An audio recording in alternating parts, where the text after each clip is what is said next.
morning, everybody. Welcome back to Waffles RC. Hope everybody had a good Christmas, because I'm filming this the weekend before Christmas, but it's coming out after Christmas. But let's get down to the matter at hand, which is this thing. So, I have found the holy grail, in my opinion, for parts to be able to do complex builds like this. And I'm going to walk you through that stuff. Where we left off was we made this, which is the main part of the frame. It hooks into the fifth wheel, everything like that. It's all good to go. And I'm going to cut most of it apart. Actually, no, I'm just going to cut these two pieces out because I found stuff. So I guess let's lead off everything with right now. So I guess the first thing to do is to cut out these two bars that I put in here as strengthening bars and slider bars. Well, they're now in my way because I found a new part. So let me get these cut out, walk you through the new part. Okay, there are the two bars cut out. So now we can start fresh. And the reason why I want to start out fresh is because of one of the parts that I found, which is this. Now on their website, they call it a transmission, which essentially it is. But what we are going to be using it for is our rotator base. Now, it comes with the mounting bracket, the servo, all the gears, the big plate, and they have a bunch of different sizes. So I got this and a few other parts from a website called ServoCity.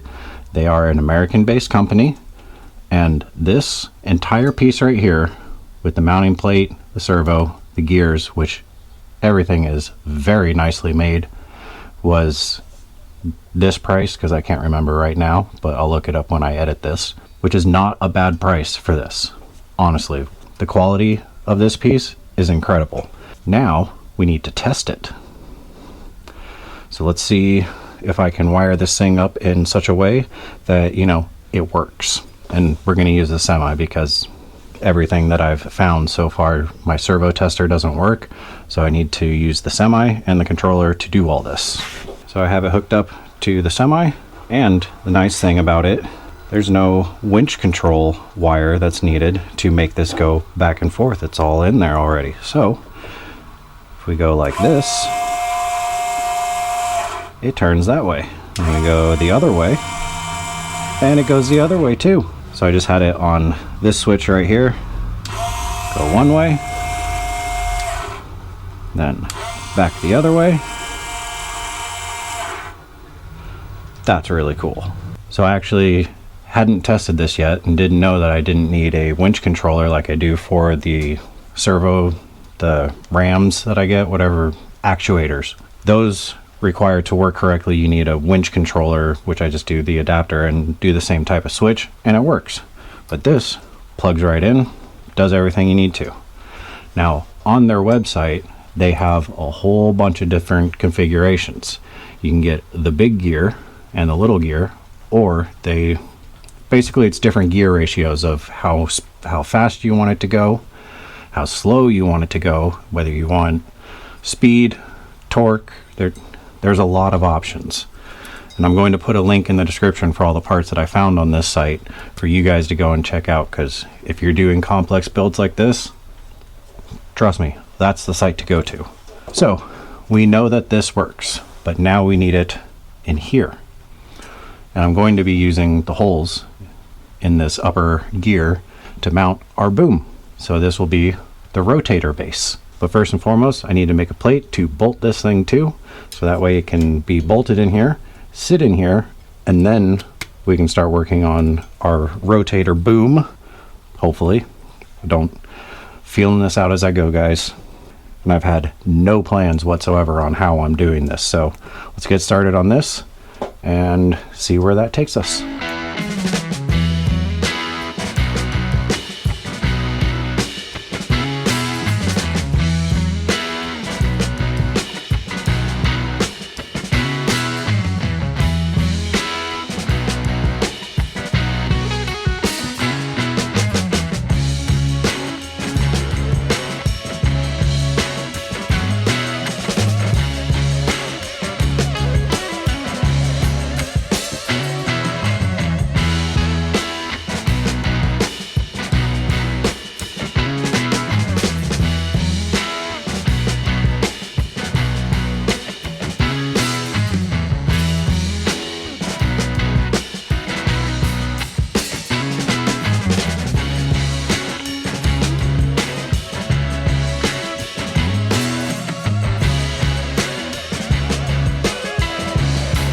that was a great success. We have all the holes drilled.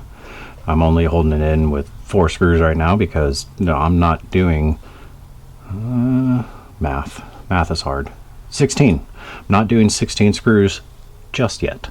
So as you saw, obviously I made the frame. Easiest way when you're trying to find holes, painter's tape. Once you get it pressed down, mark your holes with a pen, center punch onto this, drill your holes out, and then I used the first one that I made to make the second one. So not a single tape measure was used in the making of these 2 pieces. So now here's the real fun part. I have to get this onto here. So the biggest concern with this is we have a servo. And since I'm making it in the style, obviously, of a Zack lift, it needs to be detachable, which means the truck has to be able to drive underneath this. I don't want this to hit the 5th wheel, go up, and then go over the 5th wheel, and then it'll hitch in, which is why I have this piece of scrap right here, was to basically make it like that. Based on my precise measurements, this is where I want it to be. The servo clears the bottom, so I can just have a slide plate for the 5th wheel. So I just need to make a frame for this to weld to, and then it'll be good to go. So just on a quick note, Zack Lift does not make a Rotator detachable unit for public use.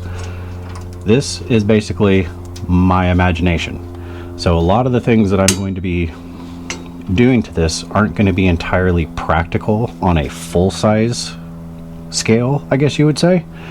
This is more, can I make this in the style of a Zack lift as a Rotator while still making it seem like it's an actual detachable unit. Now the forces on this are going to be completely different than what they would be in real life. So the 15 pounds that I'll probably pull, no, it's me, I'm gonna try and pick myself up with this, I'm sure. Anyhow, the forces are going to be completely different in real life.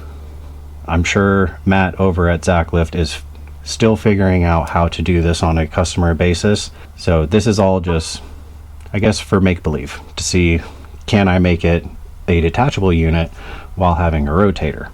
And there's a lot more work that needs to go on. This is just, we're just getting started, guys. We're nowhere near the end. I have a lot of fun things planned for this, and hopefully they'll work.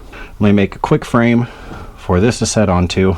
The hardest part is that I need to weld this in at exactly this spot without frying that. So let's hope I don't fry this, because I don't want to have to buy another one.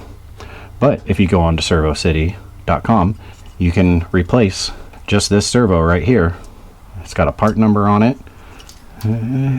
Yep, has a part number, so you could replace just the servo if you blow the servo. They also have replacement gears for the big gear and the little gear. They pretty much have everything to replace everything here without having to buy an entirely new unit. So go check them out, please, because I want to keep working with this company and they have some fun stuff. So if you guys help them out, maybe they'll help me out. We don't know. Can only be hopeful. So let me make a frame and get this thing mounted in there. All right, we have that all done. A bit overdone, but you know what? More is better than less, right? So while that was cooling down, I also made this out of quite thick steel. I realized I needed something to weld to, you know, because pretty sure that that's aluminum. So I made this so I can weld to that, drilled some holes, and it mounts onto that. It doesn't get in the way of the gear. So now I have something to weld to. So now that that's all done, now I have to figure out how to get a boom to work. Don't know how we're gonna do this, but you know what? We'll figure it out. So basically I need a pivot point welded on here for the boom itself. And then I also need a spot for the rams to mount to move said boom. So let me figure that out real quick. So as I'm sure you notice, it's not the same day that I was just filming that. And to the keen-eyed viewer, you may also notice the stove in my driveway. Long story short, be safe when it comes to any electrical device that creates heat.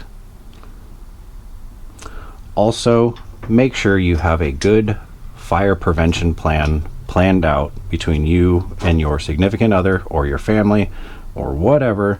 Make sure you have a good plan so that if something happens, you get it figured out and get it out. That's all I'm going to say on that, but yeah, it was exciting. No, anyhow, back to RC stuff, not me setting my house on fire stuff. So that just gave it away. Let's get back to this. So I started working on our boom. Now on the old one, I did a bolt.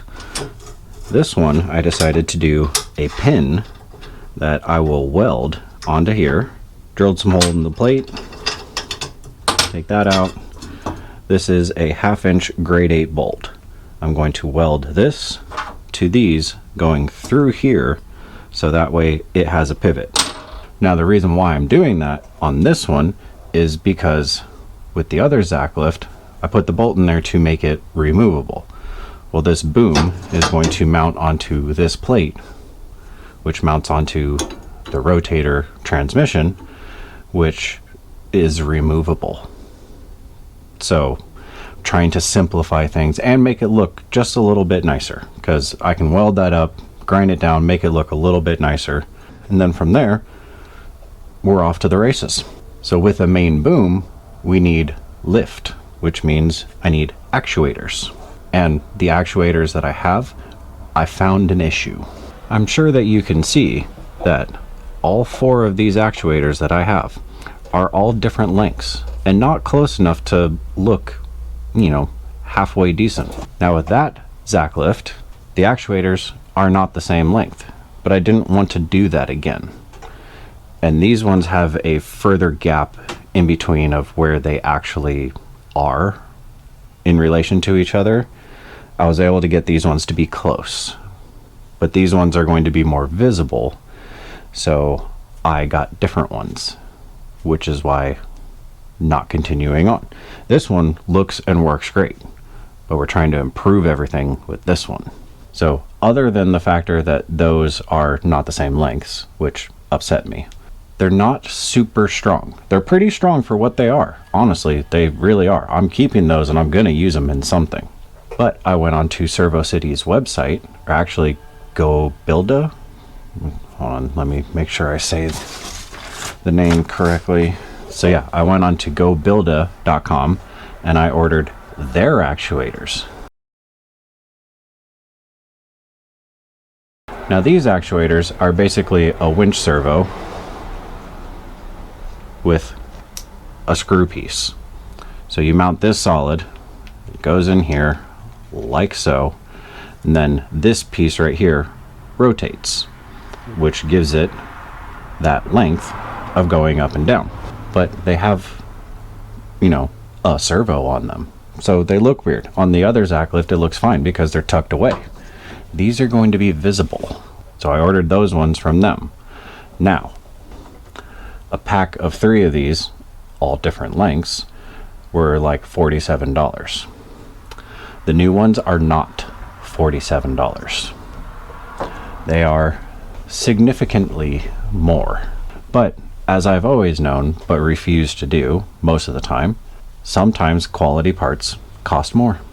And I do know for a fact that the new actuators, which will have 2 of them just on the boom, can lift 22 kilograms each. So to say that I'm excited about these new actuators is a bit of an understatement, because we're gonna lift some stuff. We may have to strengthen up the truck a little bit and get a shock. I still haven't found the shock for it either. I don't know if you guys remember, but there's a shock missing. I have no idea where it is. So let me move some stuff here so that way I can show you the one part that got me turned on to ServoCity, goBILDA.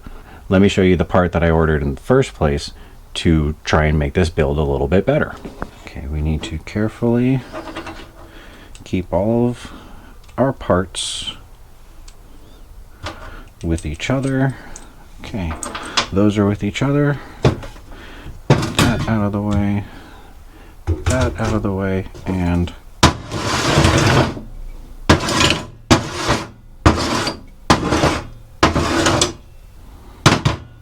clean workbench. But of course I realized that was all just for fun and not purposeful, because I need to plug stuff in up here. So we have, well, what I created, outriggers, because we need to be able to stabilize this thing since it's a rotator. So standard cheap servo, nothing special, nothing fancy. Then I used some trailer legs basically from the Tamiyas, so that way that can go down a little bit, but I wanted this to rotate. Let me plug this in real quick. I got it on 6. I don't know what noise you're making, but it's upsetting.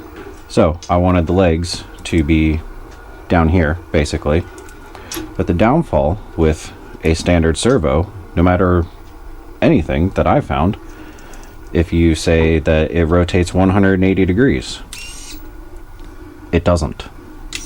It only goes that far, which I'm sure that there are fancier servos out there, better servos that I could use, but those cost extra money. And I'm using a Radiolink, a affordable but very good transmitter and receiver, and there's nothing wrong with this. It just won't let the servos travel any further. Let me turn that off. So the part that I found on goBILDA, where did I put it? Where did I put it? Where did I put it? There it is. So the part that I found on goBILDA is this. It is called a travel tuner. It was this price right here. I will look it up while editing. Basically, it goes in between your servo and your transmitter. And I've already tuned this one, so that's why I didn't want to move that. So if we plug this in, then we plug this in. Now I have the servo tuner in the middle, and this is the same servo. Nothing has changed on that aspect. Do not start driving forward, truck. I don't know why you think you need to. So basically, takes this servo, and you saw it only went, what was that, 90 degrees? Now, it goes the full 180 degrees.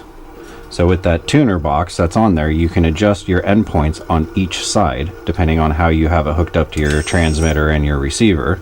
But you can set your neutral point, that endpoint, and that endpoint, which I already did to make this work, because the whole idea plan, basically, not exactly like this, hoping that I don't mess stuff up when I do this, or is it going to go the right way? No, it's not. So my whole idea behind this is that this outrigger is going to sit right here. Not exactly right here, but you get the idea. And then when we go to do a recovery or something like that, we just fold out our outrigger.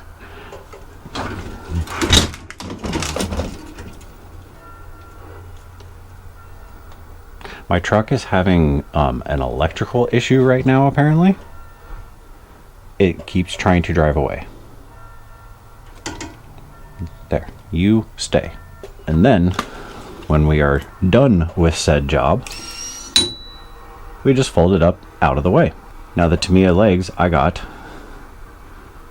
I don't even know if they're Tamiya. I don't know who makes them, but I'll put a link to them. They seem to work.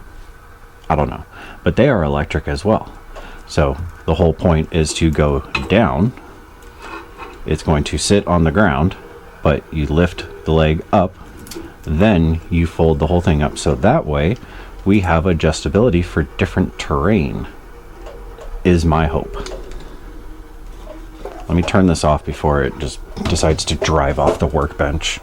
until I found this travel tuner, I truly was struggling on how to get this thing to work. Now there's a lot of things online that you can look up where they say take this apart and cut this off and do that. I'm not trying to do that. Honestly, that's a lot of work. And I'm going to mess up the, I got a pack of 4 of these for like $60, so they're not exactly high quality to start with. And then you want me to go in there and cut them up? Not going to happen. That changed the whole premise of this truck, especially because I found those, they worked. Then I saw this transmission, so I had to buy that. I've gotten a little carried away, but this thing is going to be awesome. We are going to have so many things going on with it, but at the end of the day, the goal is to have a detachable rotator and hopefully functions and looks good. That's the real trick. Mostly everything is just tacked in here right now. Nothing super crazy. Just waiting on those actuators to show up. Also, this will have a wheel lift, and I'm going to attempt to make it in the same style of Zackless new Atlas with their really cool but kind of crazy design. It's not a crazy design, it's just a really good design, and I need to figure out how to do it small scale. That's the hardest part about all this, is making it small scale. I could do all this stuff with, if I was trying to do it on a 1-to-1 vehicle, it'd be the easiest thing in the world. With enough hydraulic rams, you can make anything move. But trying to make it all work small scale, that's going to be the trick. But we got time, we will have parts, and yeah, we're going to make this work. It's going to be a crazy build. We will have to modify the truck a little bit. This rear frame I got to cut out and shorten. It's always been a little too long, and I should have cut it shorter for the other Zack lift.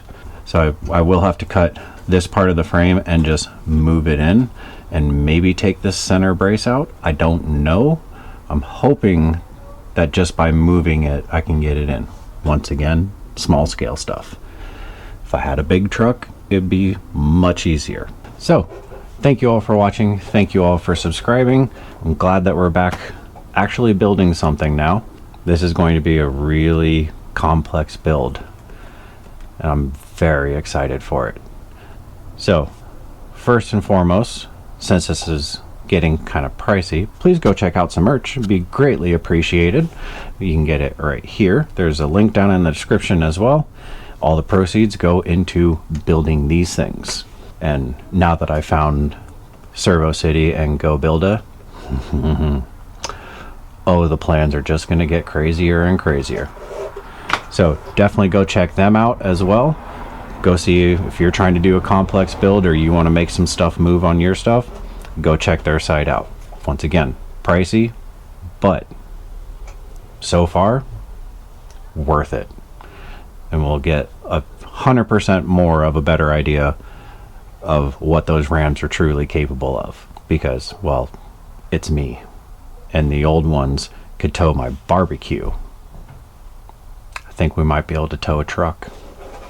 I doubt it, but maybe it can pick me up. I don't know how much 22 kilograms is. I'm sure I put it in the edit, or I'll put it right here. Do that. But go and check them out. Hopefully we can get a good working relationship with them and just keep getting crazier and crazier with these builds. So thank you all for watching, and we'll see you next week.